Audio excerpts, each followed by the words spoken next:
Hi all, in our instructive game today I'm going to call it a double enpassant symphonic masterpiece, and I'll show you why. The game I'm choosing to show this is Adams versus Edouard Romain. So he was Adams' third round opponent. Adams kicked off with e4, Edouard played c5, and now Adams played normal open Sicilian, but now after a6 he clamped down on black playing b5. He played a4, a positional move, and as we'll see, Adams bases a lot of his strategy on black's pawn structure.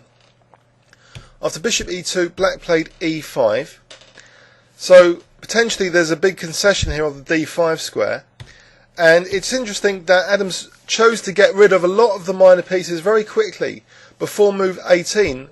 You know, we went into a queen versus rook endgame here. So after castles, Adams played bishop g5, and now black trying to play, you know, kind of dynamically with bishop e6, perhaps trying to liberate with d5 later. So Adams chops on f6 to make sure that d5 is a lot more difficult from black, and this is the first kind of pattern actually of immobilization, not just this pawn and this pawn being immobilized, but later there'll be this pawn, as we'll see. So White's whole strategy is actually, you know, based on this immobilization idea of black's pawn structure and getting the right pieces in the right endgame.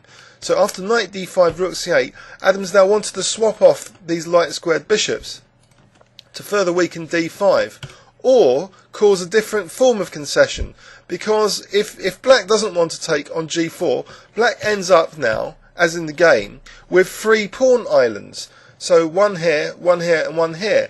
And what's the big deal, you would say, about pawn islands? You may have heard about them, but the big deal here is vividly demonstrated in this game, in that Adams can create a symphony across the whole board now. He can immobilize b7, and later he can immobilize h7, and his pawns have the capacity, because of black's pawn island here, White can more easily play moves like g4 and b4 in the future, and we'll see that in this game, that the h7 and b7 pawns, you know, are wonderfully restricted. So Adams takes, and we accelerate to this queen versus 2 rooks endgame. So you think that this game might just be agreed a draw, but Adams is determined to grind this out now. So he's only got 2 pawn chains to black's 3, and we're going to see further immobilization now of black's pawns. So rook ad1, so Adams first builds up pressure on the d6 pawn, and we have some manoeuvres here which are slowly strengthening White's position. There's a slight concession here, but there's nothing to exploit the light squares. The king can later go to g2 to make sure f3 is protected adequately. So White's got a strong position, very little risk of losing. Now this h4, so we see now that potentially White's going to play h5 and immobilize the g7 pawn. So after queen e7, a5, so b7 is now immobilized, and we start to see, you know, black's pawn chain is becoming more and more restricted. So now there's some very interesting maneuvers by Adams, which basically start to strangle black. So this b4 was enabled by Adams's last few moves with the queen, so that's supporting this a5, which was restricting b7, and now Adams will start to work on the king's side. So first defending e4, now bringing his queen to d1 to support the idea of h5, immobilizing g7. So some further queen moves, and finally h5. So we have now this symphony on both sides of the board, being restricted. So black's restricted in the centre from d5 liberation, and also, you know, from liberating with b6 and g7. This is counterplay removal of the highest quality that I've seen recently. After king h8, Adams now starts his final plan, which is basically to first increase the pressure on d6, always offering actually the c3 pawn for the d6 pawn. So after rook d8, now Adams prepares the final phase, which is actually this plan of playing for c4. So he brings his queen back to b3, and black is really tied down now, and he plays c4, and Adams's final calculated liquidation is he doesn't mind swapping c4 for d6, because once the position opens like that, it will favour White. And in the game, Adams basically, he wins a pawn now.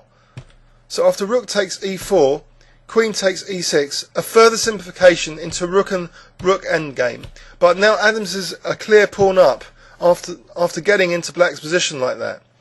And the final plan now is to leverage the extra pawn on the king side, gaining more space, bringing the king up, herding these pawns. So Adams does this with rook f5, followed by now g4. So he's bringing the king up now to squeeze black just more and more on the king side, using that pawn he netted from the strangulation, which led to the c4 plan, which led to winning a pawn. And now finally, in this final phase, so bringing the king very aggressively to f5, making sure his pieces are all of higher quality, more active than black's, which are just tied down. You know, this rook is completely tied down to that a6 pawn. And now Adams's final breakthrough is with g5, and after hg, fg, the position is completely lost for black. Black actually resigns here. Let's find out why. Say black had played rook e7, then g6, king e8, and now here rook ed5, apparently according to Rybka, is crushing. Rook d8 is threatened, and it's very difficult to defend this now.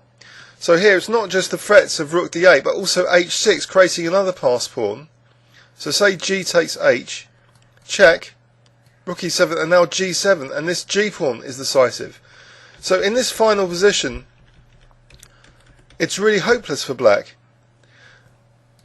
This is a desperate pawn sacrifice actually mentioned by Rybka. Say takes rook a1, white now has two pass pawns on the king side and can continue with all sorts of moves.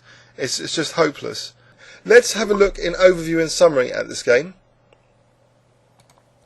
So Adams, playing white, played a simple system against the Sicilian, and the first sign of playing completely for black's pawn structure was this a4 move. So Adams is not going for the king, he's going for black's pawn structure, totally immobilising it on both sides of the board, not minding to get a queen endgame, queen again and two rooks against queen and two rooks. And then now his play on both sides of the board strangles black's pawn structure, notably the b7 and then later the g7 pawns once he plays for h5. So he's slowly playing for h5 now, and his other plan now is to play for c4, so he can try and break into black's position by winning the d6 pawn. And once he did that, once he played for c4 now, and this pawn exchange, he was in black's position and netted himself a whole pawn. So once a pawn up, it was the kingside pawn majority, which he now made a decisive factor. So he further increased his king activity, driving the king up the board and squeezing black now on the king side, preparing for the final idea, which is f4 and g5, to which black had no adequate defence. So black resigned. I hope you enjoyed that game and found it instructive for being able to play against the opponent's pawn structure on both sides of the board, slowly restricting the opponent, until you then have a final plan to try and break into the opponent's position, win a pawn, and then win the endgame with a kingside pawn majority. A lovely, riskless positional win from Adams in round 3 of the Liverpool EU Individual Championship. I hope you enjoyed that. Please leave any comments on YouTube. Thanks very much.